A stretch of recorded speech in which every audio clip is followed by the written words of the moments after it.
Akala nyo lusot na kayo ha. Hindi lang yung 15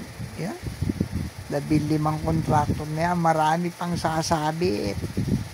Yung mga malaking kinita. Hindi lang yan, marami pang lalabas dyan. Yung mga gumawa ng school building, magkanong kupit. Yung gumawa ng kalsada, bakit walang bakal.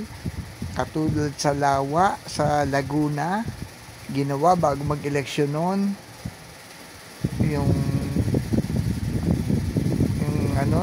bago manalo si Rizal, ginawa, ginupit.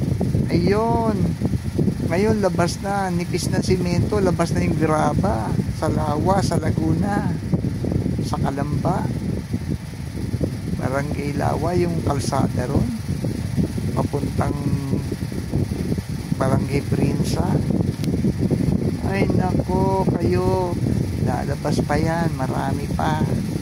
Eskwelahan ginawa, magkano kinupit, bakit madaling masira? Yari kayo, umpisa na yan. Hindi lang yung flood control, yung mga ninakaw nyo. Ayan, mga project ng congressman. Kasabwat yan, mga ngayon flood control pala na silip, sunod-sunod na yan. Kaya ako, tiwala ako kay Bongbong Marcos, hindi sa mga Duterte.